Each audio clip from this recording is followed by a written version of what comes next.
When your own daughter screams at you in front of 200 wedding guests to get out because her new husband doesn't want you there, you learn something brutal about human nature. Some betrayals cut so deep they change your DNA. My name is Victoria, I'm 57 years old, and this is how a wedding destroyed everything I knew about love, but somehow saved the only thing that really mattered. The night was perfect, almost artificially so. White flowers everywhere, the kind that cost a fortune and die within days. The ranch garden glowed under string lights I'd hung myself, spending hours on a ladder my body was too old for. Tables dressed in linen I'd embroidered during months of sleepless nights, each stitch a prayer that this marriage would somehow work out differently than my instincts screamed it would. The band played music I didn't recognize, modern stuff that felt out of place on land that had seen 4 generations of my family grow, work, and die. My daughter Emma was marrying Oliver, this slick-talking city boy with perfectly styled hair and a smile that never quite reached his eyes. He'd appeared 2 years ago like a storm cloud on a clear day, and from that moment, everything shifted. I wore the royal blue dress my own mother had worn to my wedding, the fabric still perfect after all these decades. I'd styled my hair carefully, wanting to look dignified, wanting Emma to feel proud, wanting to fit into a day that already felt like it belonged to someone else's family. Olivia, Emma's best friend who'd somehow become Oliver's sister in this tangled web, saw me first. She whispered something to Emma, who whispered to Oliver, who whispered back to Emma, a chain of poison passing from mouth to mouth. Then Emma walked toward me, her white dress flowing, her face set in an expression I'd never seen before. Cold, determined, like she'd rehearsed this moment. "Mom," she said quietly, her voice tight, "Oliver says the blue is too loud. You're taking attention away from me." The punch hit my chest before I could process the words. "Sweetheart, I brought another dress in the car. I can change right now. It's not a problem." Her jaw clenched. "It's not just the dress, Mom. Oliver thinks, we both think, it's better if you just leave." The music kept playing. Guests laughed at nearby tables, completely unaware that my world was collapsing 10 feet from the dessert table. "Emma, I'm your mother. I organized half of this. I paid for—" "You think paying for things gives you the right to ruin my wedding." Her voice rose, sharp enough to cut through the band's music. Heads started turning. "You've always judged Oliver, always made me feel guilty for choosing him, and I'm done with it." "Baby, I never—" "Get out, Mom." The words came out like a slap. "My husband doesn't want you here." Husband. She'd said it like a threat, like proof that I no longer mattered. The entire reception hall went silent. 200 pairs of eyes locked on us, watching a mother get discarded like trash at her daughter's wedding. I didn't cry, though everything inside me wanted to scream. I just nodded, picked up my purse, and walked through that crowd alone. Nobody followed. Nobody said a word. I drove back to the ranch with my hands shaking on the wheel, the blue dress suddenly feeling like a costume for a play I'd never auditioned for. The keys hung around my neck where they always did, the same keys my father had given me before he died, the keys to the ranch, the house, the legacy. The same keys Emma and Oliver had been asking about for months, their interest always a little too intense, a little too calculated. That night, I didn't sleep. I sat in the kitchen drinking coffee that went cold, staring at the walls that had protected my family for over a century, and I knew with absolute certainty that everything was about to get worse. Have you ever had someone you raised, someone you'd die for, treat you like you were nothing? Drop your story in the comments. The phone rang the next morning. Emma's name on the screen made my heart jump. Some stupid part of me hoping she'd called to apologize, to say it was all a misunderstanding. I answered, my voice coming out smaller than I wanted. "Mom, we need to talk about the ranch." No greeting, no acknowledgement of what happened. Just business. Before Oliver, Emma and I were a team. After my husband died 15 years ago when Emma was just 12, we'd built a life on this land together. She was a quiet kid with her father's eyes, trying so hard to be strong for me when I could barely get out of bed some mornings. "Mom, I can help with the horses," she'd say, dragging equipment she was too small to carry. "I can fix things." "You're still a child, baby." Not anymore. I'm the woman of the house now. She'd tried so hard. We grew up together on this ranch, learning to survive, to push through grief, to find joy in simple things like sunsets on the porch and the smell of fresh bread. Emma went to college in the city but came back after graduation. Mom, this is where I belong, with you, on our land. Those words had filled my heart so completely I thought nothing could ever empty it again. We worked side by side for years. I handled the books, she managed the livestock. We'd plan futures together, talking about the children she'd have one day, how they'd run through these same fields, how the ranch would stay in the family forever. Then, Oliver showed up at some networking event in the city. He worked in real estate development, always talking about maximizing potential and untapped resources. The first time Emma brought him to the ranch, I watched his eyes scan the property like an appraiser, calculating value instead of seeing home. "You live here?" he'd asked, barely hiding his disappointment at the old adobe walls and antique furniture. "We live here," Emma had corrected him, but her voice already carried a defensive edge I'd never heard before. From that day forward, my daughter started changing. She came home later, stopped sitting with me in the evenings, started using words like realistic and practical when talking about the ranch. Oliver's influence seeped into her like poison, so gradual I almost didn't notice until it was too late. "Mom, Oliver has ideas about the ranch," she'd said one night, about a year before the wedding. "We could turn it into an event venue, make real money instead of just scraping by." "We're not scraping by, Emma. We're living." "There's a difference between living and thriving, Mom. Oliver says we're sitting on a gold mine and too sentimental to see it." Oliver says. Those two words became the beginning of every conversation that drove a wedge between us. Now, on the phone, her voice had that same detached quality. "We need the keys, Mom. Oliver and I want to make some improvements." "What kind of improvements?" "Just updates, maybe modernize the main house, change out the old furniture, bring it into this century." That old furniture was handmade by her great-great-grandfather. The table where we ate every meal had been crafted from trees on this property. But I kept my voice calm. "When are you coming home, sweetheart?" "That's the thing. Oliver and I decided we're staying in the city apartment. It's better for his career. But we still need access to the property. Legally, it's half mine, Mom. Dad left it to both of us." There it was, the real conversation hiding beneath all the others. My husband had indeed left Emma 50% of the property, but the keys, the control, the administration, he'd left that to me.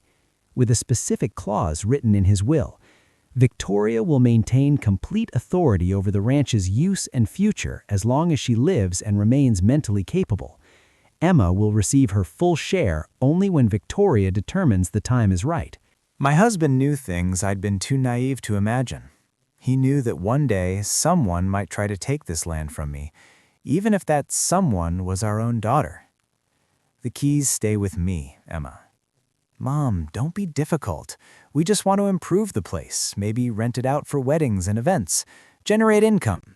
Oliver already talked to an architect about adding a climate-controlled ballroom." A ballroom? On land where my grandfather had planted every tree, where my father had taught me to ride horses, where Emma had taken her first steps? They wanted to turn memories into profit. No. "It's my property too, Mom. I have rights. And I have responsibilities. To your father, to this land, to every generation that came before you." Her voice went cold. "Oliver says you're being selfish, that you're clinging to the past because you can't accept that Dad is dead." The cruelty of that statement knocked the air from my lungs. "Your father died protecting this ranch's future, Emma. He died making sure it would survive. He died 15 years ago, Mom, and you're still living like he's coming back tomorrow. It's pathetic." I hung up before she could say anything else, my hands trembling so badly I could barely set the phone down. That night, I found the letter my husband had written me before he died, hidden in his desk drawer. I'd read it 1,000 times, but now the words hit different. "Victoria, take care of the land. Take care of our daughter.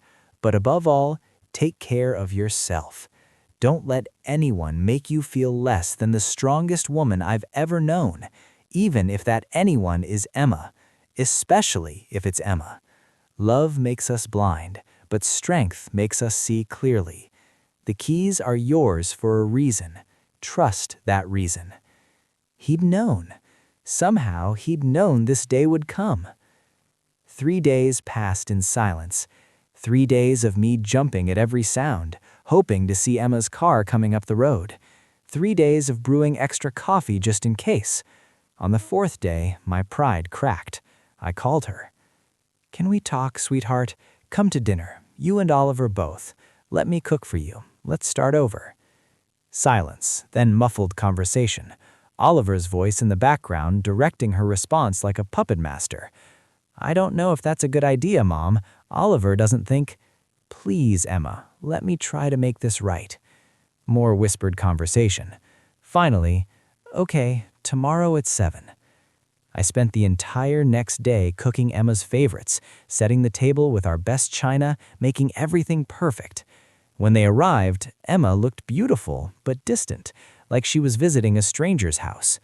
Oliver walked in with that confident swagger, his eyes already cataloging everything he saw, probably calculating resale values.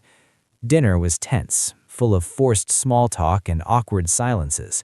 I apologized for the wedding, even though the words tasted like ash. Emma softened slightly, and for a moment I saw my little girl again. Then Oliver excused himself to use the bathroom. He was gone too long. I found him in my husband's study, phone held high, photographing documents on the desk, the property deeds, the will, everything. "Victoria." He turned, startled but recovering quickly with that slick smile. "Sorry, Victoria, just admiring the vintage decor. This room is fascinating." "This room is private." "Of course, my mistake." We returned to dinner, but I couldn't shake the feeling that I'd just caught a thief mid-robbery. They left soon after, Oliver's hand possessively on Emma's back, steering her like property he'd already claimed. After they drove away, I checked the study carefully. Everything looked untouched, but I knew better. Someone had been through those documents, looking for weaknesses, searching for leverage. And then I realized what was missing. The yellow envelope. The one my husband had sealed and made me promise to only open if someone tried to take the ranch from me. It was gone. A chill ran through me that had nothing to do with temperature. I'd been so focused on Emma, I'd missed the real threat. Oliver wasn't just manipulating my daughter. He was planning something bigger, something that required detailed information about the property's legal structure. I didn't sleep that night. I sat in the dark study, my father's rifle across my lap, not as a weapon, but as a reminder that women in my family had always been fighters. And I knew with absolute certainty that the war had just begun. Sometimes the people who smile the most are the ones planning your destruction. Have you ever caught someone betraying you in real time? The next morning, our family lawyer, Mr. Miller, showed up unannounced. He looked shaken, his usual composure cracked. "Victoria, I need to talk to you. Your son-in-law called me yesterday." My stomach dropped. "Oliver called you?" "He claimed Emma sent him, said there were questions about the will, about whether Emma could sell her share independently, about clauses regarding your mental competency." He looked at me with sad, knowing eyes. "Victoria, he was fishing, asking very specific questions about how to challenge your authority over the property." I told him everything. The wedding, the photos, the missing envelope. Mr. Miller listened carefully, his frown deepening. "The envelope you mentioned, your husband brought it to me years ago. He made me certify his signature, but never told me the contents. He said it was insurance, protection against the days someone might try to take what's yours. Do you have a copy?" "I made one without him knowing. I kept it because—" He paused, choosing words carefully. "Because your husband was dying, and something in his voice told me this document might save you one day." He pulled out a yellowed paper, my husband's handwriting covering the page. I read it with tears streaming down my face. The letter described a man my husband had met in the hospital, a dying father whose son had married a manipulative woman. She'd convinced the son to get power of attorney, claiming it was to help with medical bills. 2 weeks later, they'd sold his house and put him in a nursing home, keeping everything. The man died alone, betrayed by the child he'd raised. "Victoria," my husband wrote, "I'm writing this because I see the potential in our Emma, not because she's bad, but because she's trusting, and one day someone might exploit that trust. The keys aren't about control, they're about protection. If anyone pressures you to give them up, if anyone questions your competency, if anyone tries to convince you the ranch is a burden, resist. You are not an obstacle. You are the guardian. Protect the keys, protect the land, protect yourself." Mr. Miller spoke gently. "Victoria, legally you're protected. The will is ironclad, but they can still make your life hell. They can claim incompetence, drag you through courts, make you prove your sanity over and over. I've seen it destroy people. What should I do?" "Get a medical evaluation immediately, full cognitive and physical testing. Document everything, and prepare for them to fight dirty, because from what you've told me about this Oliver character, he will." I followed his advice. Within a week, I had medical certifications proving my complete mental and physical health. I opened a safety deposit box at the bank, storing copies of everything important where Oliver's hands couldn't reach. And I waited, knowing the next move would come soon. It came 2 weeks later. Not a phone call, but a caravan. Emma's car, followed by a truck with 2 men in suits. Lawyers. My heart sank as they parked in front of the house. Emma got out first, looking everywhere except at me. Oliver emerged with a triumphant expression barely concealed behind fake concern. The lawyers followed, briefcases in hand, predators dressed in business casual. "Mom, we need to talk inside." They invaded my living room like they owned it, which I suppose was Oliver's exact intention. The lead lawyer, a shark named Williams, wasted no time. "Mrs. Victoria, we represent your daughter Emma in matters concerning the Taylor Ranch. She wishes to exercise her rights as 50% owner." She already knows her rights. Perhaps, but she also knows her limitations. Limitations imposed by an outdated will that gives you inappropriate control over her inheritance. He pulled out documents. "We're here to discuss the deteriorating condition of this property, both physically and financially. This ranch is in perfect condition. Economically, it's dying. No income generation, mounting maintenance costs, declining value. My client has the right to protect her investment." He placed papers on my coffee table like weapons. "We're proposing a division of assets.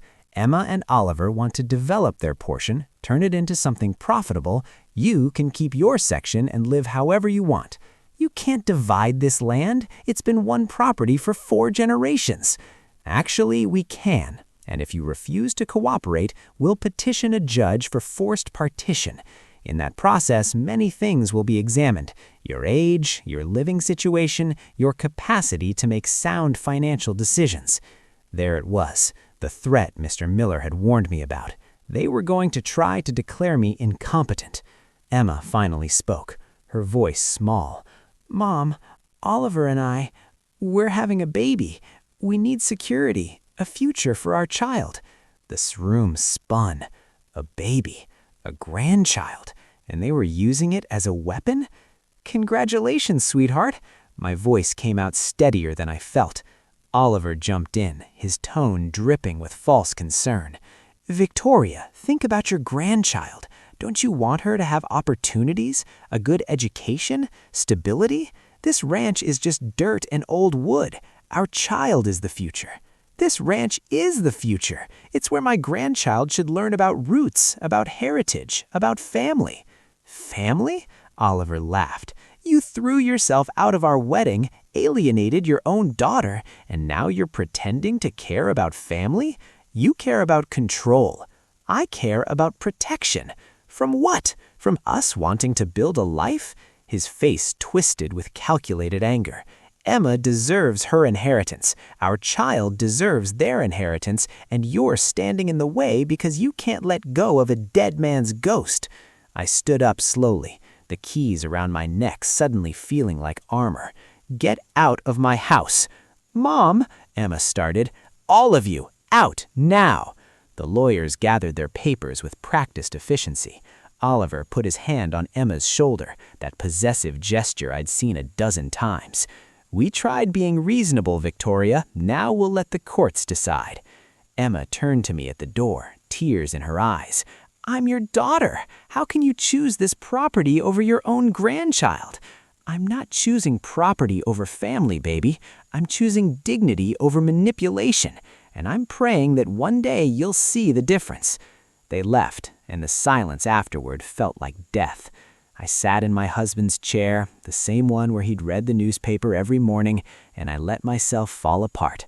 I cried for the daughter I'd lost, for the grandchild who'd grow up without knowing me, for the man who'd predicted this nightmare but couldn't be here to help me survive it. But when the tears dried, I made a decision. They wanted war? I'd give them war, not with emotion, but with strategy, not with hope, but with cold, calculated protection of what mattered. The next morning, I called Mr. Miller. "I want to change my will." "Victoria, are you sure?" "Completely." I dictated new terms. Upon my death, the ranch would go into a family trust that couldn't be sold, divided, or altered for 50 years.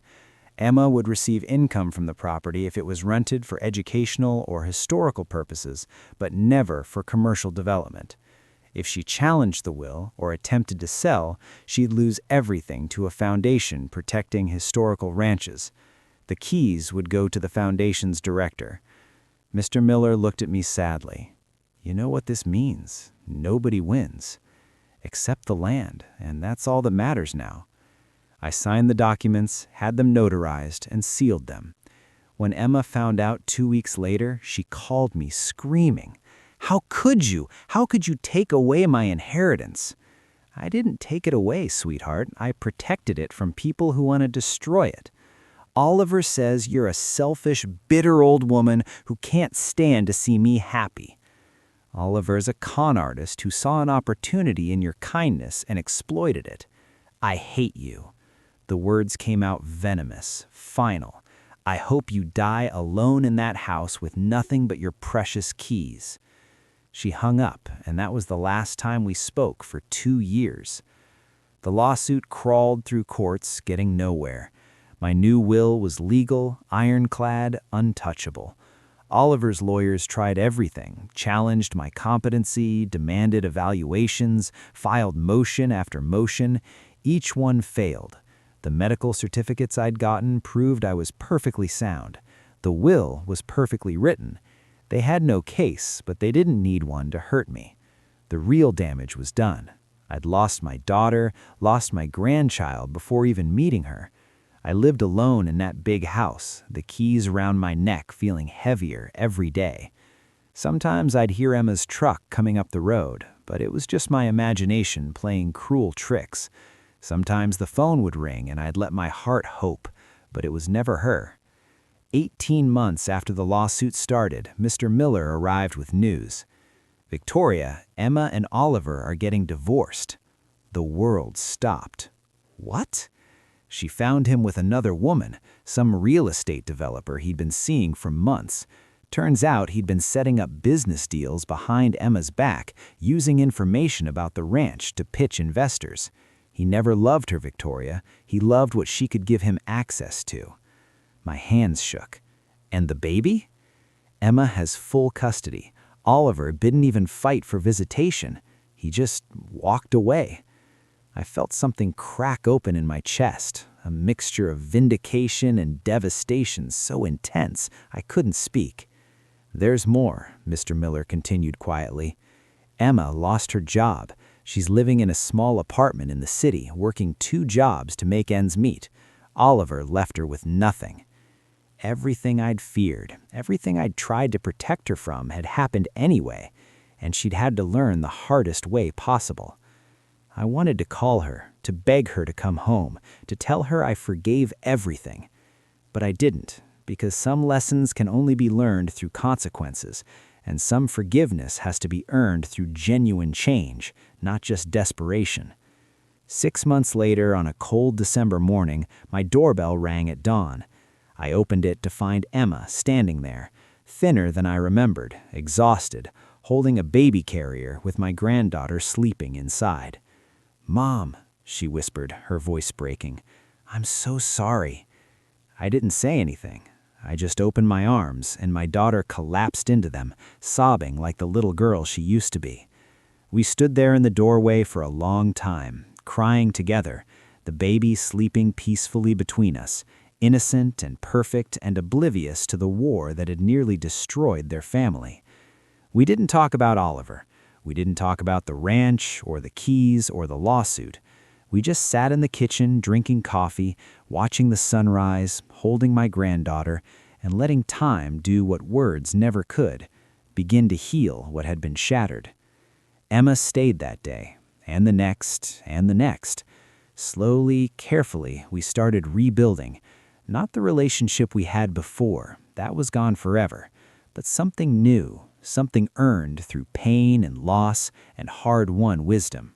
She told me everything eventually, how Oliver had isolated her from me systematically, convinced her I was the problem, made her feel guilty for loving me, how he'd used the pregnancy to manipulate her emotions, then lost interest the moment she couldn't give him what he really wanted, how he'd cheated with multiple women, all of them connected to business deals he was trying to close, how she'd been so blind, so trusting, so desperate to believe in the life he'd promised. "I chose him over you," she said one night, tears streaming down her face. "I threw you out of my wedding. I called you selfish and bitter. I tried to take the ranch from you. How can you even look at me?" I touched the keys around my neck, the same ones that had caused so much pain, the same ones that had ultimately protected us both. "Because you're my daughter, and because I understand now what your father knew, that the keys were never about controlling you. They were about making sure that when you lost your way, there was still a home to come back to." 5 years have passed since that morning. Emma lives in town now with my granddaughter Sophia, who's 4 years old and runs through the ranch every weekend like her mother once did. Emma works as a teacher, lives simply, and never mentions Oliver except to tell Sophia that some people aren't ready to be parents. The ranch is still mine, and the keys still hang around my neck, but I've changed the will one more time. When I die, Emma gets everything, but only after she proves for 10 consecutive years that she can maintain the property without selling it. If she fails, it goes to Sophia when she turns 25. "Do you think I can do it, Mom?" Emma asked when we signed the new documents. "I don't know, sweetheart, but I want to give you the chance to prove it to yourself." Last month, I saw Oliver from a distance at the grocery store. He was with another young woman, whispering in her ear the same way he used to whisper to Emma, probably spinning the same lies about potential and opportunity. He saw me, and for just a second, his mask slipped. I saw fear there, and rage, and the impotent fury of a predator who lost his prey. I didn't say anything. I just touched the keys around my neck and walked past him, because some victories don't require words. Emma saw him too, later that same day. She called me crying. "Mom, he was with someone who looks just like I did when we met. Young, trusting, probably from a family with property or money. He's doing it again." "I know, baby. Shouldn't we warn her? Some lessons can only be learned by living them, just like you did, just like I did when I learned that sometimes the greatest love is saying no to people we love when yes would destroy us. Today, as I sit on this porch watching Sophia play in the same dirt where 4 generations of my family played, I understand something profound. Life doesn't give us the endings we want. It gives us the endings we earn through our choices, our boundaries, our willingness to stand alone when standing alone is the only option. I lost 2 years with my daughter. I missed my granddaughter's birth, her first steps, her first words. That pain will never fully fade. But I kept the ranch. I kept my dignity. I kept the promise I made to my husband and every ancestor who built this place with their blood and dreams. Emma is learning slowly that real love requires sacrifice, and that sacrifice sometimes means giving up what we want for what's right. She's learning that manipulation disguised as affection is the cruelest kind of abuse. She's learning that some people see relationships as transactions, and that the only protection against them is boundaries made of steel. And me? I learned that being called selfish for protecting what's yours isn't an insult, it's a badge of honor. I learned that loneliness chosen is better than company that costs your soul. I learned that the keys I wore weren't just metal and memories. They were a test of whether I loved my daughter enough to let her hate me until she learned to see clearly. Olivia is probably out there somewhere, living her perfect life with someone else's resources. Oliver is definitely out there, finding new victims, but they're not my concern anymore. They're just proof that some people never learn, never change, never grow beyond their appetite for what isn't theirs. My name is Victoria. I'm 62 years old now. The keys still hang around my neck, lighter than they used to feel. My daughter is slowly becoming the woman her father hoped she'd be. My granddaughter is growing up knowing that women in our family are strong enough to stand alone, wise enough to protect what matters, and brave enough to say no to people we love when yes would destroy us. This was the story of how I lost my daughter to save us both, how I chose land over love, and discovered that sometimes that's actually the most loving choice of all. If this story meant something to you, share it with someone who needs to hear it. Sometimes one story can change someone's entire perspective on what love really requires. The keys are still mine. The land is still protected, and the lesson is still being written with every sunrise that breaks over this ranch, reminding me that some things are worth fighting for, even when the fight costs you everything. Especially when the fight costs you everything. Because that's how you know it mattered.